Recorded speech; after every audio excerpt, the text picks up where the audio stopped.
نہیں نہیں جناب، یہ جھوٹ بول رہے ہیں۔ پہلے دن سے میں ان کے ساتھ رابطے کی کوشش کرتا رہا کہ معاملات حل ہو جائے، اور کسی طریقے سے حل ہو جائے، کوئی اس میں جو ہے نا جس طرح خرابی پیدا ہوئی یہ نہ ہو۔ لیکن یہ پہلے دن سے ان کے تیور جو تھے وہ بالکل بتا رہے تھے کہ انہوں نے تحریک کے اوپر ظلم کرنا ہے۔ تو جب انہوں نے آپریشن کیا تب بھی میں نے وزراء کو ویڈیوز بھجوائے اور ان کو فون کیے، انہوں نے فون نہیں اٹھائے۔ پھر بعد میں لیٹ ٹائم مولانا ثناء اللہ نے خود فون کیا کہ یہ کیا معاملات ہے، یہ میں نے ویڈیوز دیکھے ہیں۔ میں نے کہا عجیب بات ہے۔ اس طرح وہ دوسرے وزراء بھی کہہ رہے ہیں کہ ہمیں تو علم میں نہیں ہے، مطلب ایک طرح سے نااہلی کا ثبوت بھی دے رہے تھے اور میرے خیال میں مذاق بھی کر رہے تھے ہمارے اوپر۔ تو پھر بھی میں نے کہا کہ چلو، مطلب ہم نہیں چاہتے حالات اس طرح خراب ہو، تو میں نے کہا ابھی بھی وقت ہے، آپ ہوش کے ناخن لے اور یہ ظلم بند کر دے تو بات چیت کا آغاز ہو جائے گا۔ تو پھر لیٹ ٹائم انہوں نے فون کیا رانا ثناء اللہ نے کہ ٹھیک ہے، ہم جو ہے نا اس میں یعنی کل جمعے کی رات کو،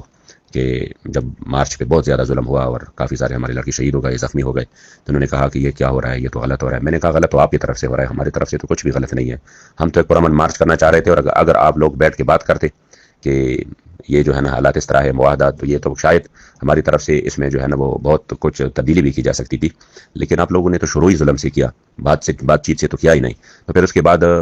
جب انہوں نے مجھے رات کو، میں نے اس کو کہا یار میں مسلسل انتظار کر رہا ہوں، اور اگر ابھی آپ ظلم بند کریں گے تو انہوں نے کہا بات چیت کرتے ہیں اس پر، اور میں بھی بات کرتا ہوں۔ تو میں نے کہا بات سے ہم نے انکار کبھی بھی نہیں کیا، لیکن اس وقت جو آپ کر رہے ہیں یہ تو وہ ظلم ہے کہ ظلم میں بات چیت کیسے ممکن ہے؟ آپ پہلے اس طرح کریں کہ یہ جو ظلم ہے اس کو رکوائے، یہ جو بار بار شیلنگ ہو رہی ہے، یہ جو بار بار گولیاں چلا رہے ہیں، اس کو رکوائے، تو کوئی ماحول بنائے بات کا، تو پھر انشاءاللہ تعالی بات کر لیتے ہیں۔ اور مجھے ایسا کرے کہ میں اس وقت اسلام آباد ہوں، تو آپ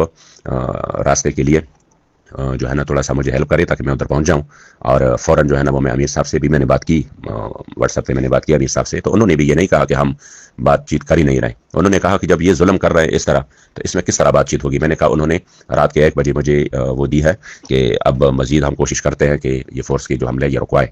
لیکن جب ان سے یہ بات چیت ہو گئی تو پھر میں نے کہا ٹھیک ہے، میں صبح پہنچ جاتا ہوں، اور انشاءاللہ تعالی آپ سے مل کے آپ کی اجازت کے بعد ان کے ساتھ آغاز کرتے ہیں بات چیت کا۔ لیکن 2 بجے کے بعد فورس نے دوبارہ حملہ کیا، پھر 4 بجے تک شہادتیں ہوئیں، پھر اس کے بعد تھوڑے وقفے کے بعد دوبارہ سے یعنی ایک وحشتناک اور بربریت اور ظلم کی وہ داستان رقم کی کہ جب آپ دیکھ رہے ہیں بہت سارے ہمارے بندے شہید ہو گئے، زخمی ہو گئے، بہت بڑا ظلم انہوں نے کیا۔ اور آگے سے پھر ان کے فون بن جا رہے تھے، تو مطلب ان کا مسلسل دھوکہ، فراڈ، کبھی یعنی کس حوالے سے کبھی کس حوالے سے، مطلب یہ نہ بات چیت میں مخلص ہے۔ یہ جو خود طلال چودھری مکمل طور پہ جھوٹ بول رہا تھا،